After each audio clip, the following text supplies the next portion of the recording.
Muy bien, abran su Biblia por favor al Evangelio según Mateo en el capítulo 17. Evangelio según Mateo capítulo 17. Mientras ustedes abren su Biblia, oramos una vez más. Padre Celestial, al abrir tu palabra, como siempre, deseamos, Señor, que tu Espíritu Santo nos guíe a través de ella y que nos enseñe las cosas que tiene para nosotros el día de hoy. Abre nuestras mentes, nuestros corazones, Señor. Ilumínanos, oh Dios, hoy con la luz de tu palabra y ayúdanos a encontrar en ella lo que necesitamos para poder seguir por nuestro peregrinar aquí en la tierra, viviendo una vida victoriosa, una vida que te agrade a ti, pero más bien una vida que pueda reflejar el mensaje de salvación en Cristo Jesús. Así es que bendecimos tu nombre en el nombre glorioso de Cristo Jesús y todos decimos amén. Muy bien, estamos viendo la transfiguración, un evento en el cual Jesús llevó a 3 de sus discípulos, como hemos podido ver. Llevó a Pedro, llevó a Juan y llevó al hermano de Juan, que se llamaba Jacobo, a un monte en el cual él se transfiguró delante de ellos. Y estos 3 discípulos acaban de tener una experiencia sobrenatural con Jesús, una experiencia que la mayoría, bueno, no voy a decir la mayoría, porque es más que la mayoría, que todos aquellos que han puesto su fe y confianza en Jesús para la salvación de su alma, van a tener en el momento que dejen este cuerpo terrenal y vayan a estar en la presencia del Señor. Porque la palabra de Dios nos dice muy claramente que estar ausentes de este cuerpo es estar presentes con el Señor. Así es que cuando nosotros lleguemos ahí vamos a ver exactamente lo mismo que Pedro, Juan y Jacobo acababan de ver, pero a diferencia de ellos, nosotros no vamos a tener que bajar del monte. Nosotros vamos a poder quedarnos ahí por toda la eternidad. Entonces les llevó a un monte en donde se transfiguró delante de ellos y en donde vieron básicamente al Hijo del Hombre venir en su reino, como se los había dicho al final del capítulo 16. ¿Se acuerdan? Eso fue lo que les dijo. Y con este acto de que Jesús hizo aquí delante de estos 3 discípulos, les estaba confirmando una vez más a ellos, les estaba dando a estos 3 más razones para que estuvieran convencidos de una vez por todas de que Él era el Cristo, el Hijo de Dios. De que era el Cristo, el Hijo de Dios.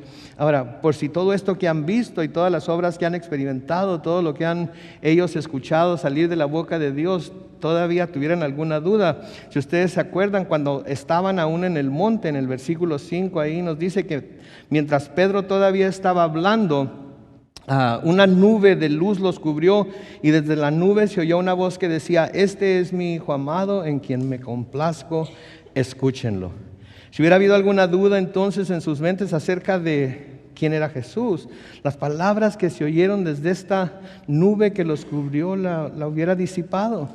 Pero aún así, aún cuando han visto a Jesús transformado, aún cuando vieron sus vestidos transformados blancos como el sol, aún cuando vieron todas estas cosas, aún así hay algo que parece ser que aún no tiene sentido para ellos.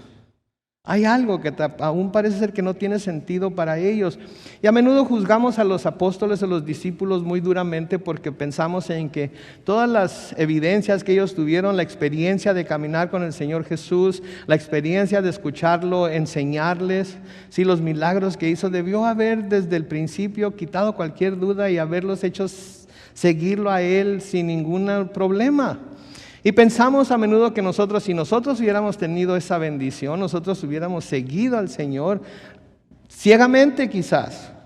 Pero la verdad de las cosas es que no es así. Aun cuando no hemos caminado con Él, aun cuando no le hemos visto físicamente, nos dejó su palabra para que nos enseñara quién es Dios, quién es su Hijo, quién es Dios el Espíritu Santo. Nos dejó las Escrituras para que viéramos los testimonios a través de miles de años acerca de la bondad y la gracia y la misericordia de Dios. Y aún así tenemos problemas para seguir a nuestro Señor, tenemos problemas para caminar cerca con Él, para vivir una vida íntima de devoción con el Señor. Sí, aún así se nos hace difícil. Y no debería ser, porque como se nos dice en el libro de Romanos, el poder que resucitó a Cristo Jesús de los muertos es el mismo poder que hay en nosotros, como vamos a ver más adelante. Y sin embargo, con todo y ese poder, de todas maneras, nuestro caminar por esta vida, nuestra peregrinación por esta vida, a menudo suele ser difícil. Y a menudo suele ser difícil creer, no creer en, pero creerle a Dios, de que todo lo que Él tiene planeado para nuestra vida es de bien. Sí, entonces, aún con todo lo que habían visto, aún con todo lo que habían experimentado, aún con esta experiencia tan sublime que tuvieron, aún todavía había alguna pregunta, había algo que no tenía sentido para ellos, y por eso le hacen la pregunta al Señor Jesucristo que hacen en el siguiente versículo, noten el versículo 10, donde le dicen: entonces sus discípulos le preguntaron: ¿por qué dicen los escribas que es necesario que Elías venga primero? Noten, parece una pregunta fuera de lugar. Parece una pregunta como que, ¿y estos cuates de dónde sacaron ¿por qué tienen que hacer esa pregunta? Pues vamos a parafrasear lo que ellos están diciendo, básicamente lo vamos a tratar de interpretar. Lo que ellos estaban tratando de decir, en términos que quizás nosotros podamos entender mejor, es: sabemos por lo que hemos visto que eres el Mesías. Sabemos por lo que acabamos de ver ahorita que eres el Mesías. Sabemos por la voz que se oyó salir desde el cielo, que nos dijo que tú eras el Hijo amado de Dios. Sí, por lo tanto eres el ungido de Dios, eres el Mesías. Pero hay algo que todavía no entendemos. Ahora, ¿quién lo dijo? No se nos dice. Pero el que lo dijo tenía conocimiento de lo que la palabra de Dios decía. O había cuando menos escuchado algo de parte de los escribas que le daban que habían puesto esta pregunta en su mente. Porque le preguntan: ¿por qué dicen los escribas entonces que antes que el Mesías venga debe venir Elías? Elías no ha venido, porque lo acabamos de ver contigo y con Moisés ahí en el monte. Entonces, ¿cómo podemos nosotros creer o estar seguros de que tú eres el Mesías si lo que los escribas nos dicen todavía no sucede? ¿Sí? Y de nuevo tenemos la tendencia a juzgar a los discípulos con mucha severidad, ¿verdad? Pero tenemos que pensar nosotros también que a veces nosotros, en nuestro caminar cristiano, claro que entre más caminamos con el Señor, más se afirma nuestra fe y lo conocemos mejor y estamos más arraigados en Él. Pero ha habido tiempos en nuestra vida, y estoy seguro que en la vida de todos y todas, en las que se han preguntado: bueno, si Jesús es el Mesías, si Jesús es el Hijo de Dios, si Jesús es tan poderoso, si Jesús es tan lleno de amor, si Jesús es tan lleno de gracia, si Jesús, entonces ¿por qué pasa esto? ¿Por qué me está pasando esto? ¿Por qué no hace nada acerca de esto otro? ¿Por qué estamos viviendo en un mundo tan malvado? Etcétera. Todas esas cosas, ¿sí? Por eso a mí cuando alguien me dice: no se preocupe, pastor, Dios está en control. Temo cuando alguien me dice Dios está en control. Porque saben que un incrédulo podría, yo no, porque yo creo, no que Dios esté en control en el sentido de que Él tiene un controlador para controlar todo. Yo no creo que Dios tenga ese control. Sé que Dios al final de cuentas toma decisiones en su soberanía y hace cosas como Él quiere. Ese es el control en el que yo creo. Pero me pongo a pensar en los incrédulos cuando alguien les dice Dios está en control, ¿sí? Y uno de sus hijos está muriendo de cáncer. Y yo, si fuera incrédulo, me preguntaría: bueno, si Dios está en control, entonces ¿por qué está dejando que pase eso? Estaba viendo el otro día un programa de gente que sobrevivió a diferentes circunstancias, y estaba escuchando acerca de un hombre que fue atacado por un oso de 500 libras. Y el oso lo agarraba y dice el hombre que lo traía como muñeco de trapo, ¿sí? Me imagino yo que si hubiera estado un creyente ahí que le dijera: no te preocupes, Dios está en control, él hubiera dicho: ¿en serio? Yo creo que el que está en control es este oso ahorita, ¿verdad? Entonces tenemos que tener mucho cuidado con cómo usamos ciertos términos. Si Dios está en control, hablando en términos generales, Él sabe lo que está pasando, nada pasa sin que Él lo sepa, y Él al final va a hacer que todas las cosas sean como deben de ser y queden donde deben de estar. Sí, pero hay muchas cosas que a veces nos llevan a pensar: bueno, ¿Será en realidad o no será? ¿He creído la verdad o no he creído? Y aquí ellos creo que hacen una buena pregunta. ¿Por qué dicen los escribas que antes de que el Mesías venga debe venir Elías? Ahora, creemos que tú eres el Mesías, pero ¿por qué no ha venido Elías? Si tan solo eso sucediera, si tan solo eso hubiera sucedido, entonces no habría problema. Noten lo que les responde el Señor en el versículo 11. Jesús les respondió: a decir verdad, Elías vendrá primero y restaurará todas las cosas. Ok. Entonces noten la respuesta. El mismo Señor Jesucristo les dice, les voy a decir la verdad, ¿ok? Elías sí tiene que venir primero. Es lo que está diciendo el Señor Jesucristo aquí. Elías sí tiene que venir primero. Están en lo correcto, tienen razón en hacer esa pregunta, tienen razón en tener esa inquietud. Elías sí va a venir primero.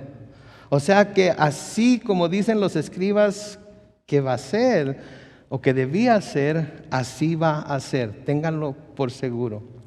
Pero luego noten lo que le sigue diciendo, porque si se queda ahí, de todas maneras esto da la impresión de que Elías todavía no ha venido, ¿no es cierto? Esto da la impresión de que Elías todavía que todavía no se ha cumplido eso que las profecías decían, que Elías iba a venir antes que el Mesías. Pero luego noten lo que les dice en el versículo 12, pero yo les digo que Elías, ¿qué? Ya vino y no lo reconocieron, sino que hicieron con él todo lo que quisieron. Así también el Hijo del Hombre padecerá a manos de ellos. Entonces ellos hacen la pregunta y él les dice, sí es cierto lo que los escribas dicen. Elías tiene que venir primero, pero ¿saben qué? Ya vino. No más que cuando vino Elías, por la forma en la que vino y porque no estaban preparados para ver lo que vieron, no le conocieron. Y así como no conocieron al Elías que Dios envió antes de que yo llegara, así tampoco van a conocer al Hijo del Hombre y lo van a hacer padecer por lo que vino a hacer, por cómo lo vino a hacer y por quien ellos no creen que es. Sí, por lo que ellos no creen que es. Entonces, Él les confirma, sí, Elías ya vino y no lo reconocieron. Cuando iban a ser Juan el Bautista, cuando el ángel del Señor va y le explica a Zacarías que su esposa Elizabeth iba a tener un hijo, ¿sí? Hablando del hijo, hablando de Juan el Bautista, el ángel les dice esto en Lucas capítulo 1, los versículos 16 y 17. Lucas 1, 16 y 17, hablando de Juan el Bautista, dice: Él hará que muchos de los hijos de Israel se vuelvan al Señor su Dios. Versículo 17. Y lo precederá con el espíritu y el poder ¿de quién? De Elías, para hacer que los padres se reconcilien con sus hijos y para llevar a los desobedientes a obtener la sabiduría de los justos. Así preparará bien al pueblo para recibir al Señor. Entonces aquí está el ángel hablándole a Zacarías, el esposo de Elizabeth, los padres de Juan el Bautista, y les está diciendo ya de antemano cómo es o quién iba a ser y qué era lo que iba a hacer su hijo Juan cuando creciera. ¿Sí? Él es el que iba a preceder al Mesías, iba a venir antes que el Mesías con el espíritu y el poder de Elías. Con el espíritu y el poder. Entonces estaba claramente para aquellos que habían escuchado al ángel del Señor, para aquellos que estaban sometidos a Dios y para aquellos que esperaban la promesa de Dios de que un día el Mesías iba a venir. Todo esto iba a ser muy claro, todo esto iba a señalar que sí, el Mesías era Jesús. Estos 3 discípulos al ir con el Señor al monte de la transfiguración se dieron cuenta en formas sobrenaturales que esto era el caso, pero en su mente todavía había la pregunta de Elías. Y Elías, o más bien Juan el Bautista, era el que había precedido al Señor Jesucristo y había venido en el espíritu y el poder de Elías. No era Elías físicamente. Lo que nos dice entonces que cuando el profeta habla de que Elías va a venir primero, no habla de Elías físicamente, la persona de Elías. Está hablando de que va a venir alguien que va a venir haciendo las mismas cosas en el tiempo de Jesús que Elías había hecho en sus tiempos. Y esto es evidente cuando se compara la vida y la obra de Elías y Juan el Bautista. Por ejemplo, Elías era notado por tener un celo completo por Dios. ¿Se acuerdan cómo Elías celaba a Dios? También Juan el Bautista tenía ese celo por Dios. Elías reprendía audazmente el pecado en los lugares altos. También Juan el Bautista hacía lo mismo. Les hablaba a los fariseos y les decía: generación de víboras, ¿quién les advirtió de la ira que viene? Hagan frutos pues de arrepentimiento. No vayan a decir que son hijos de Abraham, ¿sí? Porque Dios puede levantar hijos a Abraham de estas piedras.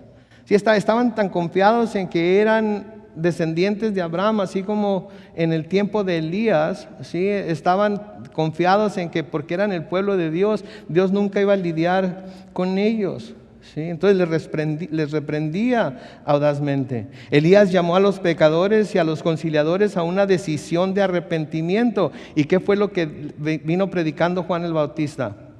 El arrepentimiento. Arrepiéntanse y crean, les decía, arrepiéntanse y crean, pero primero tenía que haber arrepentimiento, tenía que ser el pecado dejado a un lado y la persona tenía que caminar en dirección opuesta a donde iba y creer en Jesús que iba a venir después de Juan el Bautista. ¿Sí? Elías atraía multitudes en su ministerio, también Juan atraía multitudes en su ministerio. Elías atrajo la atención y la furia del rey y su esposa, ¿se acuerdan? Lo acabamos de ver. ¿Cuál rey? ¿Cuál esposa? El rey era ¿quién? Ahab. ¿Y la esposa era quién? Jezabel. También a Juan el Bautista lo persiguió el rey y su esposa. ¿El rey era quién? Herodes. ¿Y la esposa era quién? Herodías. ¿Y qué fue lo que hicieron con Juan el Bautista? Cuello. ¿Verdad? Entonces vemos todas estas comparaciones de Elías y Juan el Bautista y podemos ver cómo Juan el Bautista era el Elías que iba a venir. Elías era un hombre, ¿cómo se dice? ¿Austero o austero? Ok, así como dijeron ustedes. Y también Juan el Bautista lo era. Sí, los dos comían chapulines con miel. ¿Sí? Digo, yo nunca los he probado, pero he probado chapulines enchilados. Ok, pero nunca los he probado con miel. Y los chapulines enchilados no me supieron a lo que se pudiera pensar que saben los chapulines enchilados. ¿A qué me supieron? Me supieron como cacahuates enchilados. Sí, nomás que la diferencia de los cacahuates, pues las patitas, ¿verdad? Se le pegan a uno en la lengua y luego si se lamen los labios, pues ahí van las patrullas entre, ¿verdad? Y al rato ahí traes una patita de grillo, por ahí, bueno, etcétera, etcétera, etcétera. ¿Verdad? Entonces era austero Juan también. Elías huyó al desierto. Juan el Bautista también vivía en el desierto. Y luego Elías vivió en un tiempo corrupto y fue usado para restaurar la vida espiritual que fallaba. Y eso también fue cierto de Juan el Bautista. Y a propósito, nunca ha habido en la tierra un gobierno que no sea corrupto, ¿ok? Nunca ha habido en la tierra un gobierno que no sea corrupto. Así es que debemos de tener mucho cuidado con exaltar a tal o cual gobierno, pensando que es mejor uno que el otro. Muy en lo profundo, dentro del corazón y de las cosas que los gobiernos hacen, hay mucha corrupción, no importa qué país sea. Amén. El profeta Isaías nos dice esto acerca de Juan el Bautista. En Isaías capítulo 40, los versículos 3 al 5. Isaías 40, versículos 3 al 5 dice: una voz clama en el desierto, preparen el camino del Señor, enderecen el páramo, una calzada a nuestro Dios. Que todo valle sea enaltecido, que se hunda todo monte y collado, que se enderece lo torcido y que lo áspero se allane. Se manifestará la gloria del Señor y la humanidad entera la verá. La boca del Señor ha hablado. Y sabemos que aquí Isaías estaba hablando de Juan el Bautista, porque como vimos en Mateo capítulo 3, lo pueden ver unas páginas hacia la izquierda en su Biblia. En Mateo capítulo 3, los versículos 1 al 3 dicen: aquellos días Juan el Bautista se presentó predicando en el desierto de Judea y decía: arrepiéntanse porque el reino de los cielos se ha acercado. Versículo 3 dice: este es aquel de quien el profeta Isaías dijo: una voz clama en el desierto, preparen el camino del Señor, enderecen sus sendas. Y después se describe la manera de vestir de Juan, que se nos dice en Segunda de Reyes 1:8, era la misma manera de vestir de Elías. Entonces, Elías o Juan ya vino, pero no lo conocieron, sino que hicieron con él todo lo que quisieron. Y luego dice el Señor, así también el Hijo del Hombre padecerá a manos de ellos. Me imagino yo que han de haber pensado los discípulos, así como Juan el Bautista padeció, también el Cristo va a padecer. Me imagino que han de haber pasado muchísimas cosas por sus mentes. ¿Verdad? ¿Qué va a hacer? ¿Le van a cortar la cabeza? ¿Cómo le van a hacer? Me imagino yo, porque como seres humanos, todas esas cosas vienen a la mente. Noten el versículo 13, dice, al escuchar esto los discípulos comprendieron que les estaba hablando de Juan el Bautista. Y él ya les había hablado acerca de esto. Él ya les había mencionado esto. De nuevo, unas cuantas páginas hacia la izquierda, ahí en su Biblia, en Mateo capítulo 11, en los versículos 12 al 15, dice, desde los días de Juan el Bautista hasta ahora el reino de los cielos sufre violencia y los violentos lo arrebatan. Y todos los profetas y la ley profetizaron hasta Juan. Si quieren recibirlo, él es Elías, el que había de venir.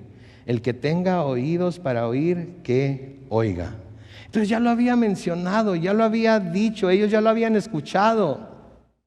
¿Sí? Y de nuevo podemos ser muy duros con los discípulos, podemos ser muy duros con los apóstoles, pero ¿cuántas veces nosotros hemos escuchado ciertas cosas acerca de Dios, acerca de Jesús, acerca del Espíritu Santo, acerca de lo que la iglesia debe ser, acerca de qué debe ser un cristiano y cómo debe ser un cristiano, etcétera, etcétera? Y nos entra por un oído y nos sale por el otro. ¿Verdad? Y cada vez que lo escuchamos, a veces pensamos, lo escuchamos como si fuera algo nuevo, pero no es nada nuevo, es que no prestamos atención la primera vez, o la segunda vez, o la tercera vez, como vemos que sucedió con los discípulos.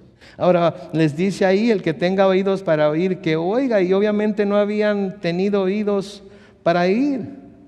Pero aquí les vuelve a confirmar que lo que los escribas decían era cierto, solo que no lo reconocieron como no lo reconocerían a Él tampoco. Noten cómo el Señor está constantemente recordándoles quién es Él, constantemente recordándoles de la razón por la que vino, constantemente recordándoles lo que va a suceder cuando lleguen a Jerusalén, donde ya se están preparando para llegar, para irse para allá. No estaban escuchando, no estaban oyendo, no estaban reconociendo lo que el Señor Jesucristo les estaba tratando de enseñar. Mis hermanos, tenemos que prestar atención a lo que el Señor Jesucristo nos habla, nos dice cada día de nuestras vidas. Cuando estamos reunidos todos para estudiar la palabra, estamos reunidos todos para estudiar la palabra porque creemos, o al menos quiero pensar que todos creemos que Dios tiene algo especial para hablarnos a cada uno de nosotros a través de las escrituras que estamos estudiando. Tiene algo que revelar acerca de sí mismo a través del pasaje de las escrituras en la que nos encontramos. Tiene algo que hablar acerca de lo que estamos pasando en nuestra vida en este momento, en este día, en este mes, en este año, en esta etapa de nuestra vida y de la vida de nuestra ciudad y de nuestra nación, que va a servirnos a nosotros para poder seguir adelante. Y tenemos que prestar atención, porque si no nos va a pasar lo mismo que a los escribas, y nos va a pasar lo mismo que a los discípulos, y nos va a pasar lo mismo que a tanta gente que no presta atención, y por no prestar atención termina desbalagándose de la verdad. Sí, porque de alguna manera llegamos a creer equivocadamente que ya lo tenemos todo descifrado, que ya lo tenemos todo aprendido, que ya no hay nada que se nos pueda decir o enseñar. Ahora, esto que les está diciendo, cuando ellos le dicen, ¿por qué dicen los escribas que primero tiene que venir Elías? No es algo que están sacando del aire, es porque quizás habían escuchado alguna enseñanza acerca del libro de Isaías, pero también el profeta Malaquías tenía algo que decir acerca de esto. Noten, en Malaquías capítulo 4, los versículos 5 y 6, Malaquías 4, versículos 5 y 6 dice, tomen en cuenta que antes de que llegue el día grande y terrible del Señor, yo les enviaré al profeta Elías. Y Él hará que el corazón de los padres se vuelva hacia los hijos y que el corazón de los hijos se vuelva hacia los padres, para que yo no venga a destruir la tierra por completo. Ahora, aquí está abarcando un tiempo mucho más grande que simplemente la vida de Jesús. Aquí está abarcando hasta el tiempo del Apocalipsis. Sí, porque ahorita todavía los corazones de los hijos no se han vuelto completamente a los padres, ni los corazones de los padres se han vuelto completamente a los hijos. Y si el Señor hubiera venido cuando esto sucedió, hubiera tenido que acabar con toda la tierra, pero en su misericordia todavía está buscando que los corazones de los unos se vuelvan hacia los otros, precisamente para que haya un verdadero arrepentimiento y para que haya una nueva búsqueda de Dios y para que no tenga que destruir toda la tierra. Ahora, aquí tenemos una enseñanza muy importante. Tenemos una enseñanza muy importante. ¿Y saben qué nos enseña esta situación que vemos aquí con los escribas? Que de nada sirve tener buena enseñanza o buena doctrina si no estamos poniendo atención a lo que se nos enseña, y peor todavía, no estamos poniendo en práctica las cosas que se nos enseñan. De nada sirve. Los escribas tenían la enseñanza correcta, tenían el conocimiento de las profecías, tenían la interpretación correcta de las mismas, pero su atención estaba puesta en sus propios asuntos y no en lo que la palabra de Dios les decía. De manera que no reconocieron en Juan la venida de Elías. De manera que no reconocieron en Jesús la venida del ungido de Dios, del Mesías. No tenían conocimiento de los tiempos. ¿Por qué? Porque tenían el conocimiento en sus mentes, pero no estaban constantemente meditando en lo que la palabra de Dios decía para estar listos para cuando estas cosas sucedieran. Mis hermanos, la palabra de Dios nos dice que el día del Señor va a venir como ladrón en la noche. Nadie sabe, pero no está diciendo que va a venir como ladrón en la noche porque nosotros no debemos hacer nada para prepararnos. Está diciendo que va a venir como ladrón en la noche porque nadie va a saber cuándo va a suceder. Nadie sabe cuándo va a ser ese día. Por eso debemos estar constantemente preparándonos para que ese día no nos agarre por sorpresa. Para que ese día no nos agarre descuidados. Para que ese día estemos seguros, completamente seguros de que estamos listos para recibirle. Sí, porque de nada nos sirve tener toda la información, de nada nos sirve tener la Biblia de Génesis al Apocalipsis y haberla leído toda, e inclusive haber meditado en toda ella, libro por libro, capítulo por capítulo, versículo por versículo, si lo que estamos escuchando, lo que estamos descubriendo, lo que Dios nos está hablando no está quedando grabado en nuestro corazón y no nos está llevando a una relación más cercana con Él y llevándonos, más importante que eso, si es que se le puede decir así, a estar preparados para cuando Él venga. Porque Él puede venir en cualquier momento y tenemos que estar preparados. Entonces podemos tener toda la enseñanza bien correcta, podemos tener la doctrina perfecta, podemos tener la interpretación exacta, pero si nuestra vida está dada a ocuparnos en las cosas del mundo y no en lo que la palabra de Dios dice, vamos a estar como los escribas. Y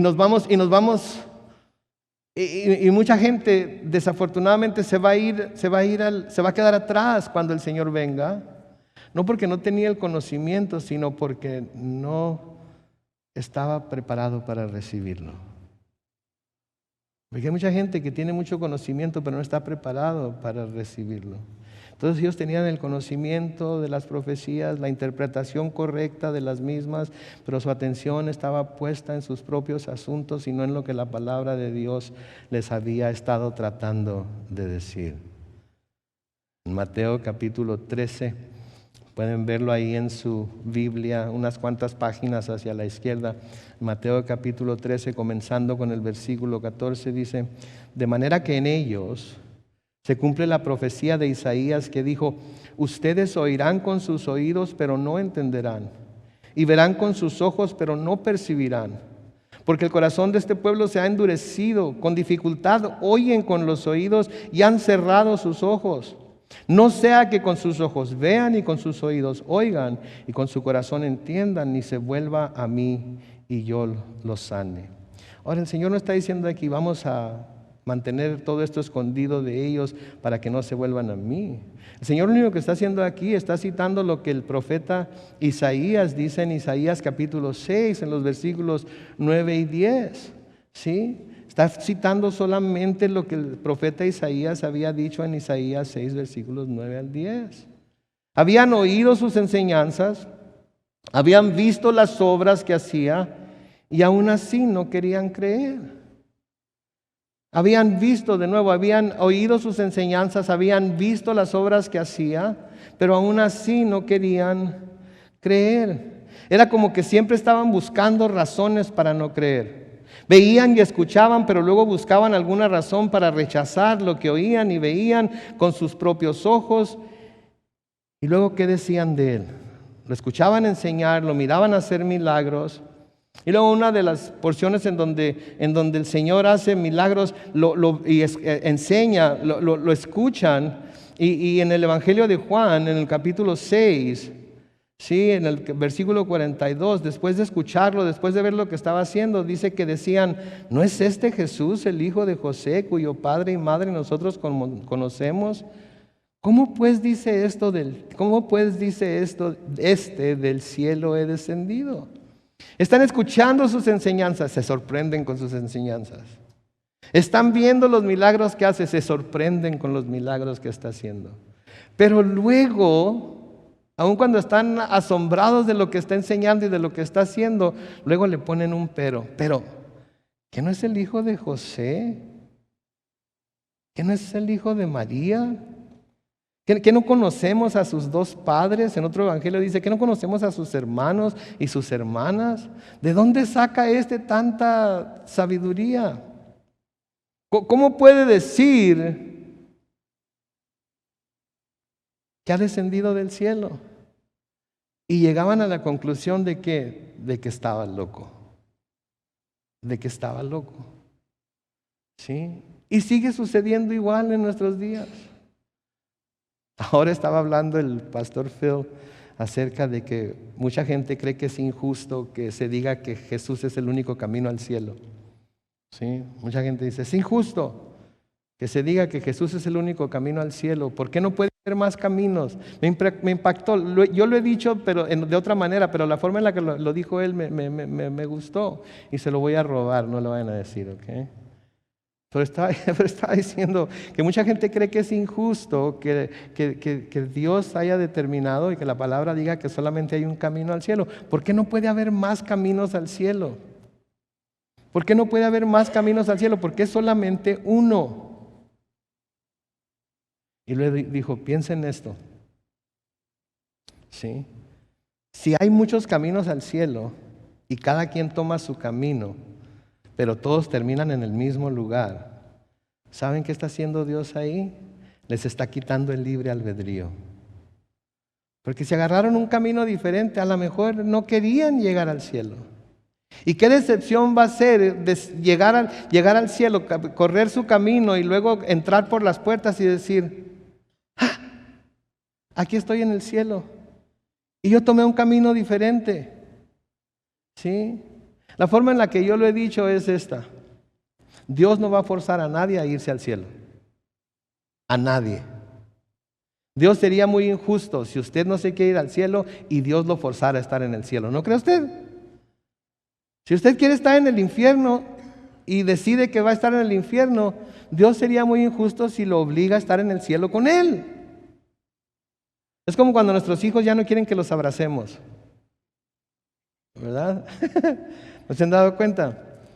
Cuando están chiquitos corren a uno y lo abrazan a uno de frente y lo aprietan del cuello, ¿verdad? Y luego de repente llega el día en el que los trata uno de abrazar y se vuelven de lado, así como que no quieren nada. Y luego empiezan a forcejear, llega la edad en la que empiezan a forcejear y no quieren que los abracemos o los agarremos. Y luego les ponemos la mano en el hombro y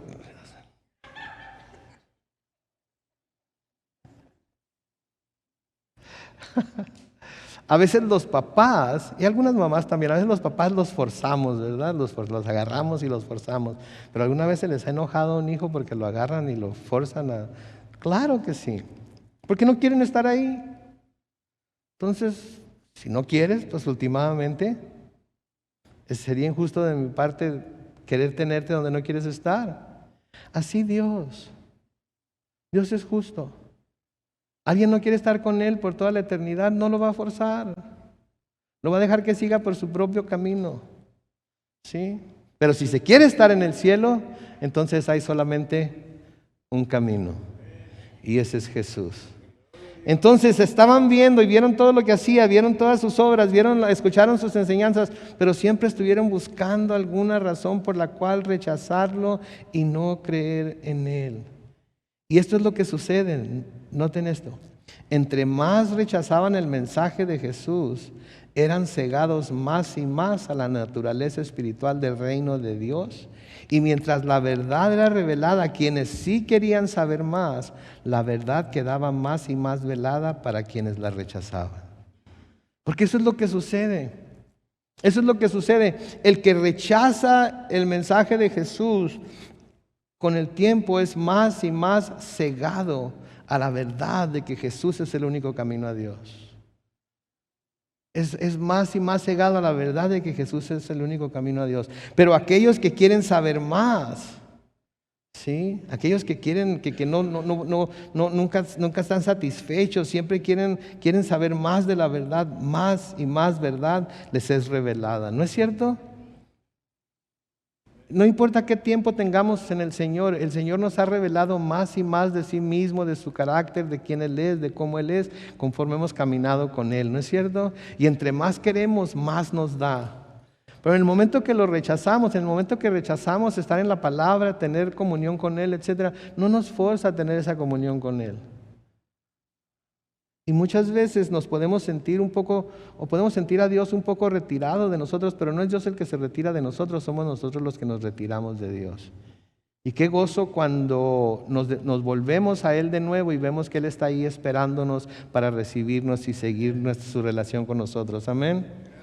Entonces, por eso cuando Dios nos ilumina para que entendamos la verdad de su palabra, debemos tomar medidas para poner esas verdades en práctica en nuestra vida. No para salvarnos, porque por fe ya somos salvos, sino para tener un mayor entendimiento de las verdades de Dios y poder vivir vidas cristianas genuinas, maduras y gozosas.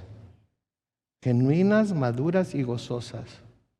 Porque es solamente cuando buscamos a Dios de esa manera y anhelamos que nos dé más de su verdad, que podemos tener ese tipo de vida cristiana en la que estamos completamente convencidos de su bondad, su gracia y su misericordia y caminamos más cerca de Él, aunque tengamos problemas. Ahora noten, después de la gloriosa experiencia en la montaña, Jesús y los 3 discípulos tienen que volver a lo que se pudiera llamar la vida real.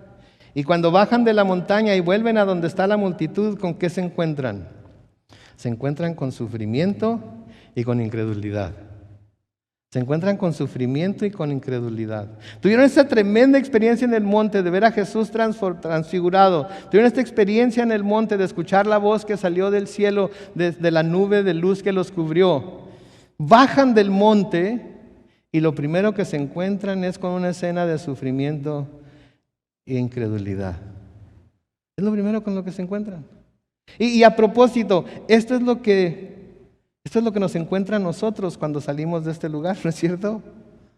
Esto es lo que nos encuentra a nosotros. Venimos a la iglesia, disfrutamos de la comunión con el Señor y el uno con el otro. Aprendemos más acerca de Dios a través de su palabra. Cantamos a su nombre, lo exaltamos, lo alabamos.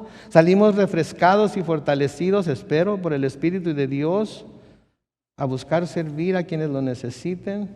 Y cuando salimos de aquí, salimos al mundo que encontramos. A menudo lo primero que encontramos es esa misma incredulidad, ¿sí? Y es el sufrimiento del cual el mundo está lleno. Noten lo que pasa en el versículo 14. Cuando llegaron a donde estaba la multitud, un hombre se le acercó, se arrodilló delante de él y le dijo: Señor, ten compasión de mi hijo, es lunático y padece muchísimo. Ahora podríamos hablar de lo que antes tenían como lunático, ahora se llama epilepsia o etcétera, etcétera, pero vamos a tomar las cosas como las dice aquí en las Escrituras. Y muchas veces se cae en el fuego y muchas otras en el agua. Ahora, Marcos y Lucas también mencionan este suceso y dan más detalles acerca de lo que estaba pasando, y creo que Lucas es el que da más detalles en cuanto a esta situación. En Lucas capítulo 9, los versículos 37 al 40, Lucas habla de esto. Noten en la pantalla lo que dice: al día siguiente, cuando bajaron del monte, una gran multitud les salió al encuentro, y con fuerte voz un hombre de la multitud le dijo: Maestro, te ruego que veas a mi hijo. Es el único hijo que tengo. Sucede que un espíritu se apodera de él y de repente lo sacude con violencia y lo hace gritar y echar espuma por la boca. Cuando lo atormenta, a duras penas lo deja tranquilo. Versículo 40 es importante, noten: yo les pedí a tus discípulos que expulsaran al espíritu, pero no, ¿qué? No pudieron. No pudieron. En Mateo, en el versículo 16 dice: lo he llevado a tus discípulos, pero no lo han podido sanar. Ahora esto debe de llenarnos de asombro, ¿ok? El que los discípulos no hayan podido hacer esto nos debe llenar de asombro. ¿Saben por qué? Porque en Mateo capítulo 1 y el versículo 8 les dice Jesús muy claramente: sanen enfermos, limpien leprosos, resuciten muertos y expulsen demonios. Entonces, cuando el Señor los envía a predicar, les da el poder sobre estas cosas. Les dice muy claramente: sanen enfermos. Si este muchacho estaba enfermo, deberían haberlo podido sanar. Limpien leprosos. Sabemos que ese no es el caso, era lunático. Resuciten muertos, todavía estaba vivo. Y expulsen demonios. Entonces tenían el poder para hacerlo, porque el Señor se los había dado. ¿Sí? Pero no pudieron. Y saben que esto nos dice que podemos tener el poder para hacer lo que necesitamos hacer, pero nos puede faltar fe para ejercer ese poder, porque eso es lo que les pasó a estos discípulos. ¿Sí? De nuevo, les mencioné antes que el mismo poder que resucitó a Jesús de los muertos es el poder que ahora mora en los creyentes. Digo, piensen en eso: ese poder que resucitó a Jesús de los muertos está en cada uno de ustedes si son creyentes en Jesucristo. Si han puesto su fe y su esperanza en Jesús, ese poder mora en cada uno de nosotros. Esa es una verdad. La palabra de Dios lo dice. Pero a menudo nos falta la fe, nos falta tener la suficiente fe para poder ejercer ese poder. Para poder ejercer ese poder. La respuesta de Jesús es la misma en los 3 recuentos, en los 3 evangelios, y nos deja saber que la razón por la cual no habían podido sanar al muchacho fue precisamente su incredulidad. Por eso a veces no tenemos el poder para hacer las cosas que Dios nos manda hacer, no que queremos hacer. Porque a veces quisiéramos tener el poder así como Darth Vader, ¿verdad? Ahorcarlos a todos, ¿verdad? ¿Verdad? Pero no es ese poder. No, todos tenemos el poder para hacer lo que debemos hacer. Pero a menudo no lo hacemos, no porque no tengamos el poder, sino porque no tenemos la fe para ejercer ese poder. Pero noten la respuesta, como les estaba diciendo, la misma respuesta nos dan los 3 evangelios y nos deja saber que la razón por la cual no habían podido sanar al muchacho no fue que no tuvieran el poder, sino que fue la incredulidad de ellos. Noten cómo reacciona Jesús en el versículo 17. Jesús dijo: hay gente incrédula y perversa. ¿Hasta cuándo tendré que estar con ustedes? ¿Hasta cuándo tendré que soportarlos? Tráiganmelo acá. ¿Se fijan? El Señor, este es el Señor Jesucristo. Okay. La misma imagen de la mansedumbre, del amor, de la misericordia. ¿Sí? Y está hablando de sus discípulos, porque los llevaron a este muchacho a sus discípulos, no a la multitud, se lo llevaron a los discípulos. Y les dice, hay gente incrédula y perversa, ¿hasta cuándo tendré que estar con ustedes? ¿Hasta cuándo tendré que soportarlos? Tráiganmelo acá. Me acuerdo de mi papá cuando nos ponía a hacer algunas cosas y se nos hacía muy difíciles. Papá, no puedo. Pero ¿cómo que no puedes? No puedo, está bien difícil. Pues mira, hazle así ya, porque él quería enseñarnos a trabajar, quería enseñarnos a hacer las cosas, ¿verdad? Quería que tuviéramos la habilidad para hacer esto. Un día cuando se casen y tengan su casa van a necesitar hacer este tipo de cosas, y si no las aprenden ahorita van a tener que pagar por ello. Algunos de ustedes les enseñaron así. Se trataba de no pagar por nada y ahora no quiero pagar por nada. Aunque por algunas cosas sí debería de pagar en lugar de buscarle yo, ¿verdad? Tengo muchas alergias, así es que yo ni debería de andar cortando el pasto ni nada, pero ¿cómo voy a pagar porque me corten el pasto? Calle, boca, pare lengua. Mi hijo me dice cada rato, ¿y por qué no pagas porque lo hagan? Pues si quieres, éntrale, mi hijo, estás trabajando, vives aquí, tú mero. Pero así me decía, tiene que aprender. Y ya después de 2 o 3 veces, no puedo, papá. Así me decía, echa para acá. Así me imagino al Señor Jesucristo aquí. Y ay, bola de perversos, incrédulos, ¿hasta cuándo tendré que estar aquí con ustedes? ¿Hasta cuándo tengo que soportar? Echen para acá. ¿Saben qué? Jesús tenía mucha paciencia para lidiar con pecadores. Creo que si vemos las Escrituras, Jesús tenía mucha paciencia para lidiar con pecadores. Para eso vino, para lidiar con pecadores. Tuvo mucha paciencia para con las prostitutas, tuvo mucha paciencia para con los cobradores de impuestos, tuvo mucha paciencia para con los soldados romanos, tuvo mucha paciencia para todo tipo de pecador. Sí, pero cuando se trataba de lidiar con gente incrédula, siempre fue más duro con ellos. ¿No se han dado cuenta de eso? Cuando se trataba de lidiar con gente incrédula, siempre fue más duro con ellos. Y vamos a ver más adelante de nuevo que la razón por la cual los discípulos no pudieron echar fuera a este demonio fue precisamente por su incredulidad. ¿Sí? El evangelista Marcos también describe esta situación en Marcos 9, los versículos 21 al 23. Marcos 9, de 21 al 23 dice, Jesús le preguntó al padre, ¿desde cuándo le sucede esto al padre que le llevó al hijo lunático o epiléptico, poseído por un espíritu, por un demonio? Porque eso es lo que vemos que le sucedía al muchacho. ¿Desde cuándo le sucede esto? Y el padre respondió, desde que era niño. Versículo 22, muchas veces lo arroja al fuego o al agua con la intención de matarlo. Y luego noten lo que le dice al Señor Jesús, si puedes hacer algo, ten compasión de nosotros y ayúdanos. Y Jesús dijo, ¿cómo que si puedes? Digo, tiene uno que reírse, ¿no? Señor, si puedes. ¿Qué? ¿Que no sabes quién soy? Soy el Hijo de Dios. Pero noten, no les dice así. ¿Cómo que si puedes? Para quien cree, todo es posible. Entonces cuando le dice, pero fíjense en lo que está diciendo aquí el Señor Jesucristo también. Porque si leemos entre líneas, no va a ser lo que va a hacer porque es el Hijo de Dios.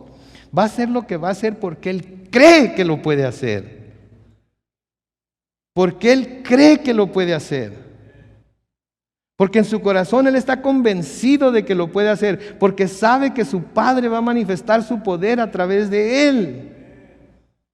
Mis hermanos, tenemos que estar seguros de que Dios puede manifestar su poder a través de nosotros de la misma manera que lo manifestó a través de Jesús. Y creo que por eso a veces vivimos vidas derrotadas, vivimos vidas todas confundidas, vivimos vidas todas tristes, sin gozo, sin alegría, porque no nos damos cuenta del poder que hay en nosotros. Le dice, para quien cree todo es posible. Ahora no lo van a poner en la pantalla, pero en el siguiente versículo se nos dice que al instante el padre del muchacho exclamó, creo. Pero inmediatamente dice, ayúdame en mi incredulidad. ¿Sí? En otras palabras, sí, yo creo, tengo esa fe, pero hay algo en mí que no me deja creer completamente. ¿Saben qué? Ese Padre que está diciendo esto somos nosotros. Porque creemos, pero no tanto. Creemos, pero quién sabe. Quizás lo pueda hacer a través de otros, pero a través de mí, no sé.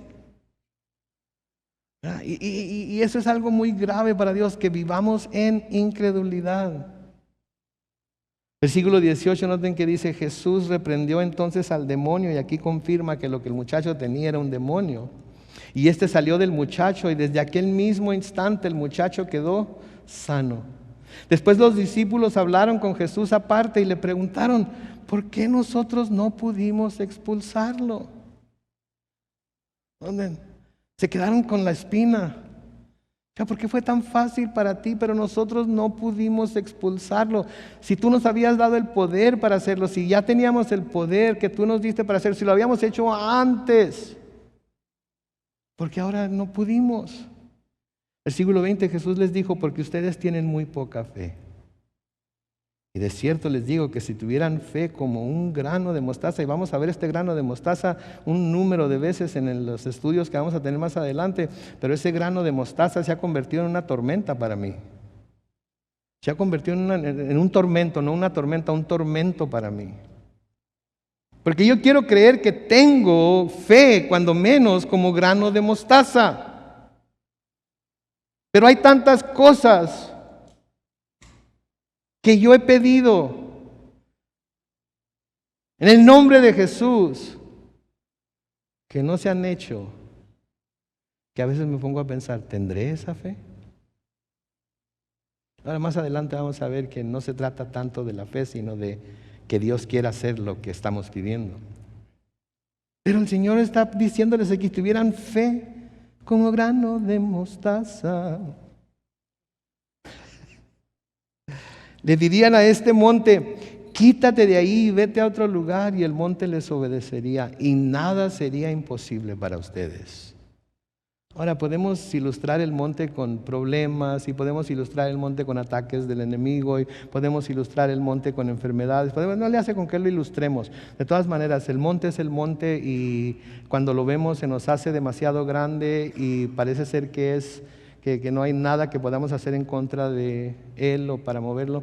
Pero el Señor nos dice que si tuviéramos fe como grano de mostaza, le diríamos a ese monte: quítate de ahí y vete a otro lugar, y el monte obedecería. Nada sería imposible para ustedes si tuvieran fe como grano de mostaza. ¿Qué quiere decir esto? Porque yo creo que yo tengo fe un poco más grande que un grano de mostaza. ¿Ustedes no creen que tienen fe un poco más grande que un grano de mostaza?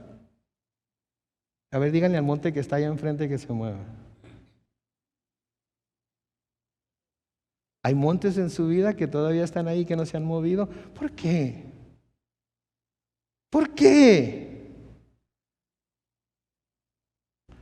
Creo que ahí está la primera enseñanza. Que no debemos creer que tenemos la fe que en realidad no tenemos, porque si tuviéramos esa fe, las cosas muchas veces se hubieran hecho tal y como las pedimos, porque eso es lo que el Señor dice que va a suceder. Tenemos que tener mucho cuidado que la arrogancia no nos lleve a creer que tenemos más fe de la que verdaderamente tenemos. Tenemos que tener fe, pero tenemos que ser humildes también.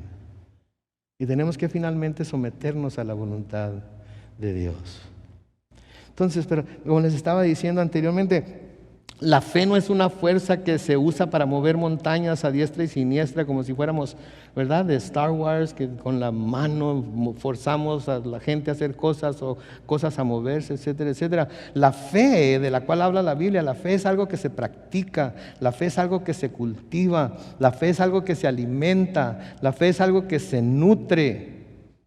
Y la fe es algo que conforme vamos avanzando nuestro caminar con el Señor va aumentando. Y va aumentando no porque la fe se vaya multiplicando, sino porque nosotros estamos constantemente pidiéndole al Señor que aumente nuestra fe. Que aumente nuestra fe. Sí, cada mañana debemos decir, Señor, dame fe para vivir este día. Dame fe para vivir en tu voluntad. Ahorita que voy al trabajo, ahorita que voy a la escuela, ahorita que tengo que lidiar con este problema, ahorita que tengo que lidiar con esta situación, dame fe para lidiar con ello. A veces no se trata de mover la montaña, sino ver cuánto podemos aprender al escalar esa montaña y bajar del otro lado. Sí. En Lucas capítulo 17, los versículos 5 y 6, dice, los apóstoles le dijeron al Señor, aumentanos la fe. Entonces el Señor les dijo, si ustedes tuvieran fe del tamaño de ¿qué? Ahí está el grano de mostaza otra vez. Podrían decirle a este sicómoro, desarráigate y plántate en el mar, y el sicómoro ¿qué haría? Los obedecería. Otra vez, como tamaño del grano de mostaza. Sí, el grano de mostaza es muy pequeño. ¿Sí? Pero a veces preguntamos, hermano, ¿qué tan grande es su fe? Oh, hermano, mi fe es... Tengo la fe. Está bien, está bueno. Ahora, Santiago nos habla acerca de pedir sabiduría y pedir con fe. En Santiago capítulo 1, los versículos 6 al 8, cuando habla de pedir sabiduría, dice que tenemos que pedir con fe y sin dudar. ¿Cuánto? Nada, porque el que duda es como las olas del mar que el viento agita y lleva de un lado para otro. Versículo 7, quien sea así no piense que recibirá del Señor cosa alguna, pues el hombre de doble ánimo es inconstante en todo lo que hace. Hablar de un hombre de doble ánimo, se habla de una persona con un corazón dividido, que hoy cree pero mañana no, que en ciertas circunstancias para él o ella sí, Dios es lo suficientemente poderoso, pero en otras circunstancias no. Que para ciertas cosas Dios está ahí para escuchar y hacer, pero para otras cosas no. Ese es el hombre de doble ánimo y es un hombre inconstante en todo lo que hace. Pablo a los Efesios les dice en Efesios capítulo 6, versículo 16, además de todo esto, protéjanse con el escudo ¿de qué? De la fe, para que puedan apagar todas las flechas incendiarias del maligno. La fe es muy importante, pero la fe correcta, la clase de fe correcta, la clase de fe de la que habla la Biblia, no la fe que quiere tener el poder para mangonear a todo mundo, para mangonear toda situación, para hacer que todo salga como yo quiero, cuando yo quiero, por lo que yo quiero. La fe que se respalda en el poder que Dios nos ha dado ya a través de Jesucristo. Porque la fe es lo único que se necesita para agradar a Dios. En Hebreos 11:6 se nos dice, pero sin fe es imposible agradar a Dios, porque es necesario que el que se acerca a Dios crea que le hay, o sea, crea que Dios existe y crea que ese Dios es galardonador de los que le buscan. ¿Usted cree que Dios es galardonador de los que le buscan? Si en realidad lo cree, entonces lo va a buscar cada día, cada hora de su día, cada día de la semana, cada semana del mes y cada mes del año va a estar buscando acercarse a Él, porque está completamente convencido de que es galardonador de los que le buscan. Y luego en el versículo 21 el Señor Jesucristo dice, pero este género no sale sino con oración y ayuno. Este género no sale sino con oración y ayuno. Ahora, ¿qué está diciendo el Señor Jesucristo aquí? Ok, cuando alguien venga con un demonio, para que expulsen un demonio de este género, si quieren tener éxito en expulsarlo, lo que van a tener que hacer es ayunar y orar. ¿Eso es lo que está diciendo? No, porque el ayuno no es algo que se hace ahorita, ¿verdad? ¿Qué tal si me traen a un endemoniado después del desayuno? Ah, no, pues bueno, hasta mañana porque acabo de desayunar y tengo que ayunar y orar antes de tratar de echar afuera el demonio, ¿verdad? No es eso. ¿Sí? El ayuno y la oración no es algo que se hace cuando se necesita.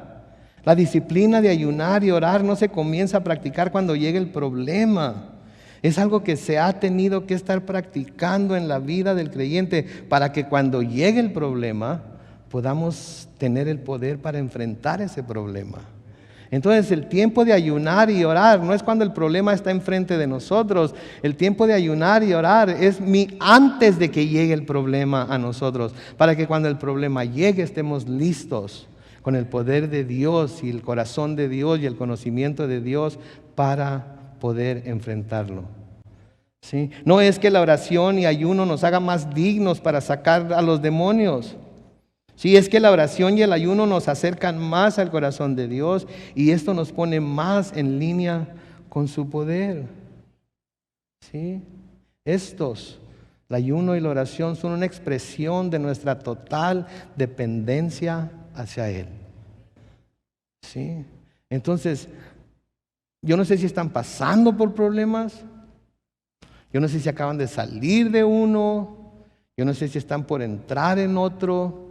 Pero debemos de tener esa costumbre de ayunar y orar en nuestras vidas. Debe ser una disciplina, algo que hacemos constantemente, quizás una vez al mes.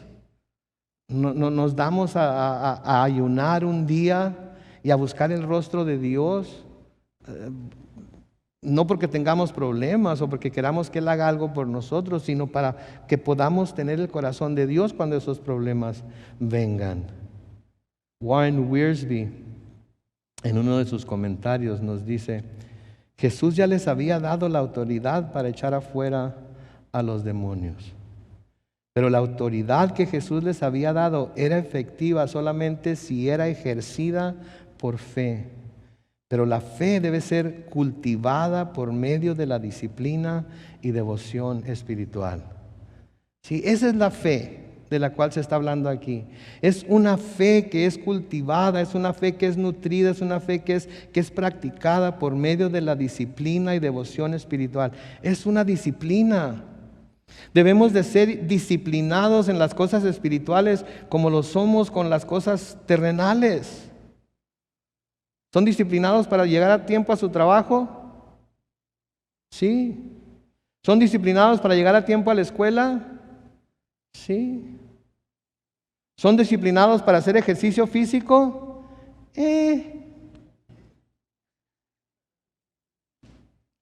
Aquí les va una bien fácil. ¿Son disciplinados para hacer la dieta?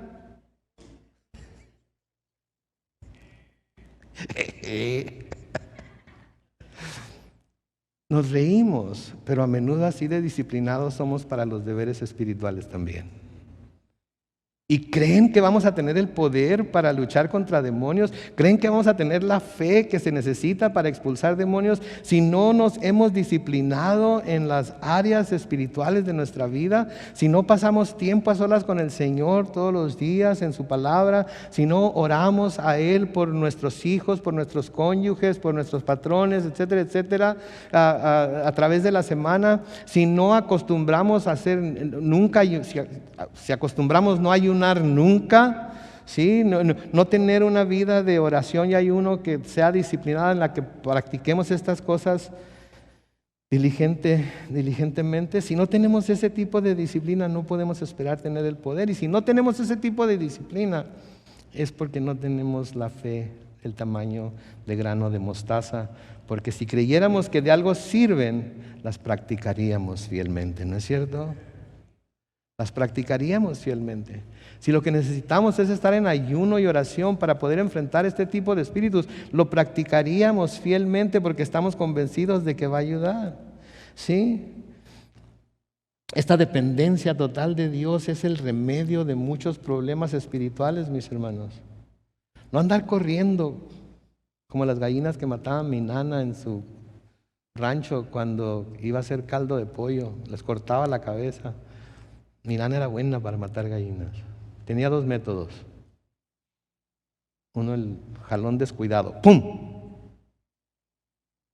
Y el otro, el de sonaja.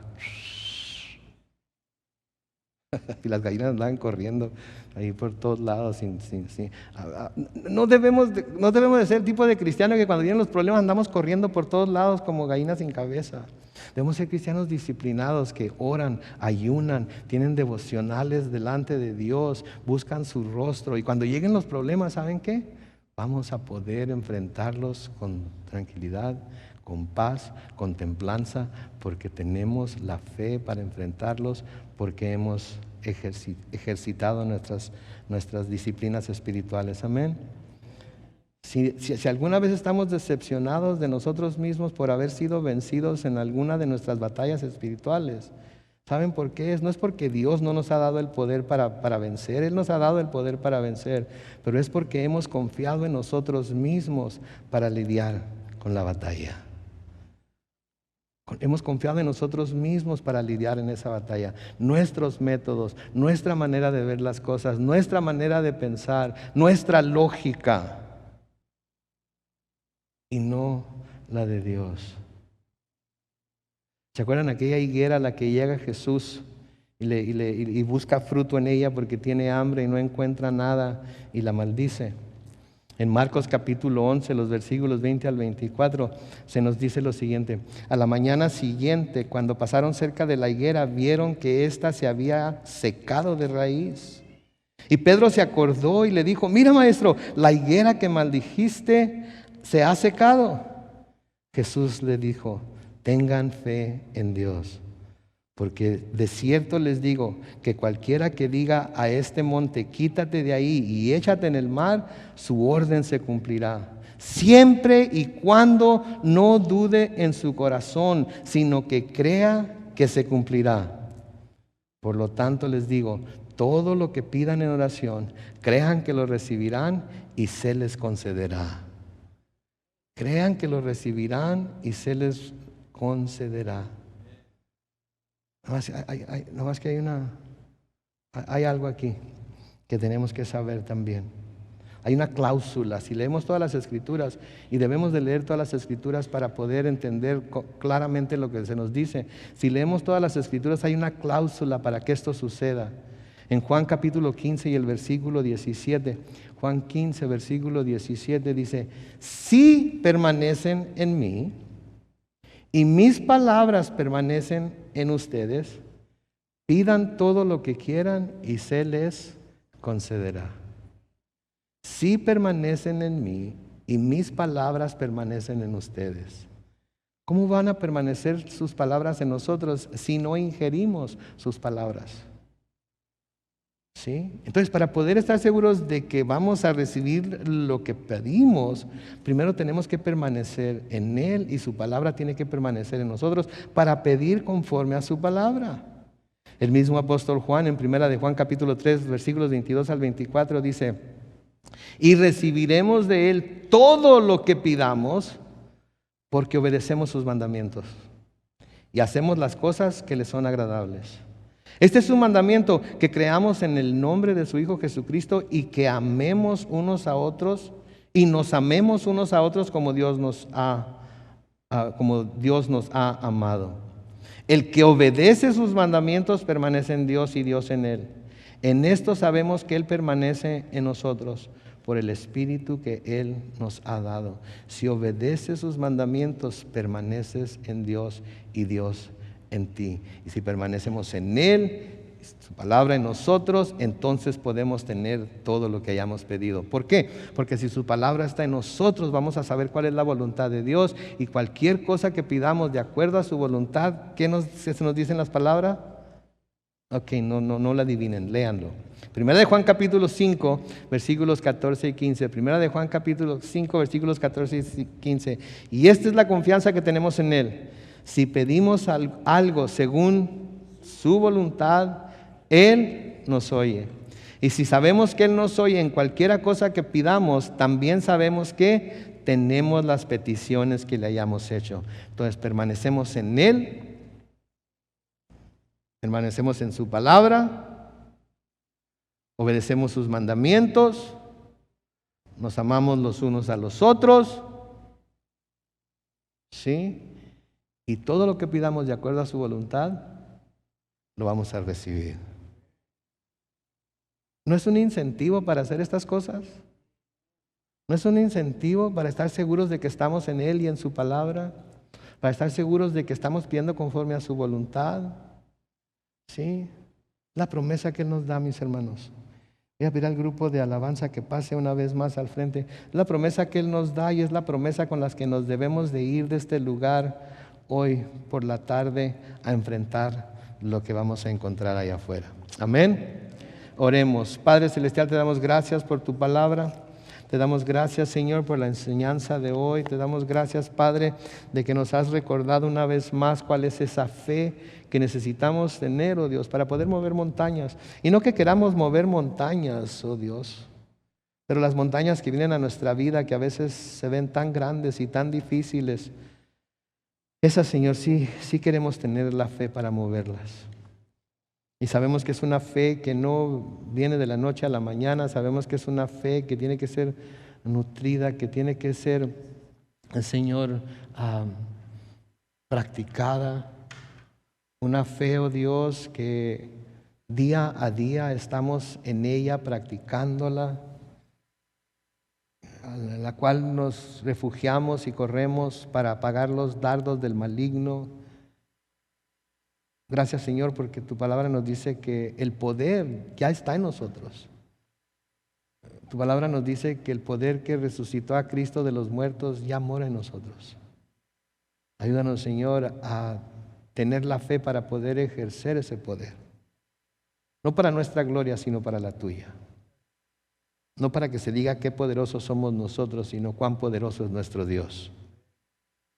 Señor, nos encomendamos a ti. Te pido por cada hermano, cada hermana que está aquí presente, por los que nos están viendo a través de YouTube Live o a través de Facebook Live, Señor, a todos. Señor, aumentanos la fe. Sabemos que creemos, pero a menudo necesitamos tener esa medida de fe que no solamente nos lleva a creer, sino a hacer también. Así es que bendícenos, guárdanos y protégenos. En el nombre glorioso de Cristo Jesús. Y todos decimos, amén.